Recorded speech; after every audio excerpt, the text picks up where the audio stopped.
Israel और Lebanon के Hezbollah के बीच संघर्ष चल रहा है। इजराइल पीएम बेंजामिन नेतन्याहू ने लेबनान का हाल गाजा जैसे करने की धमकी दी है।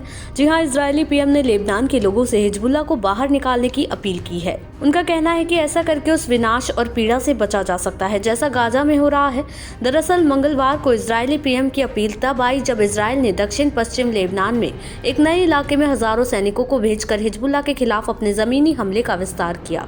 वहीं नेतन्याहू ने यह भी कहा कि इजरायली डिफेंस फोर्स ने हिजबुल्लाह के पूर्व नेता हसन नसरल्लाह को खत्म कर दिया था, लेकिन उनके उत्तराधिकारी हाशिम सफुद्दीन की मौत की कंफर्मेशन नहीं कर सकता। वहीं हिजबुल्लाह के लड़ाकों ने लगातार तीसरे दिन इजराइल के बंदरगाह शहर हाइफा पर रॉकेट से हमले किए, जिसमें 12 लोग घायल हुए।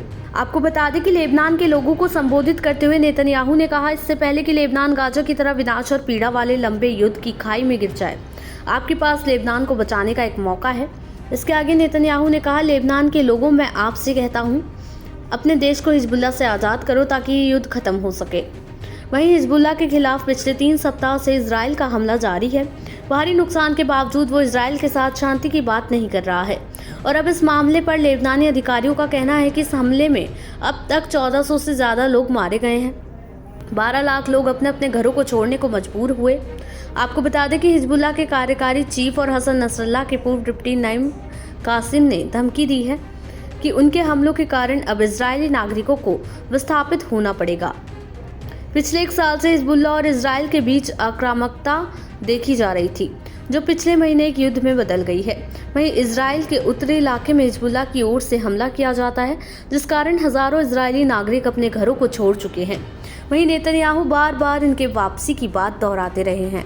इसके अलावा बैरूत से जिनेवा में पत्रकारों से बात करते हुए उन्होंने कहा कि उन्होंने लेबनान ऑफिस का कार्यभार संभालने से पहले गाजा में WFP के ऑपरेशन को कोऑर्डिनेशन में इस साल के पहले 6 महीने बिताए थे और यहाँ के हालात से परेशान थे।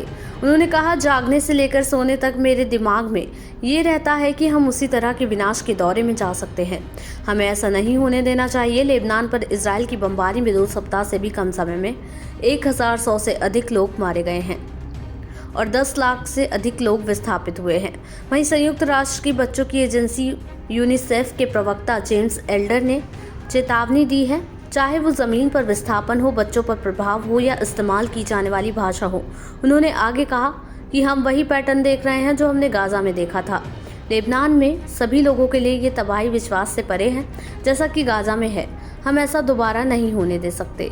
वहीं इजराइल ने ईरान समर्थित आतंकवादी समूह के खिलाफ युद्ध का दायरा बढ़ाते हुए उत्तरी गाजा और दक्षिण बैरूत में बमबारी तेज कर दी है और इजराइल 7 अक्टूबर को हमास के हमले के करीब 1 साल बाद भी उससे लड़ रहा है और उसने लेबनान में हिजबुल्लाह के खिलाफ नया मोर्चा खोल दिया है। वहीं लेबनान में फिलिस्तीनी शरणार्थियों सहित हजारों लोगों के क्षेत्र में बढ़ते संघर्ष के कारण पलायन जारी है, जबकि गाजा में युद्ध शुरू होने के 1 साल पूरे होने के मद्देनजर दुनिया भर में रैलियां आयोजित की गईं। आपको बता दें कि इजराइल ने हमास के साथ युद्ध शुरू होने के बाद से लेबनान में हमास के कई अधिकारियों को मार गिराया है। देश दुनिया की ऐसी ही तमाम खबरों के लिए देखते रहें समय डिजिटल।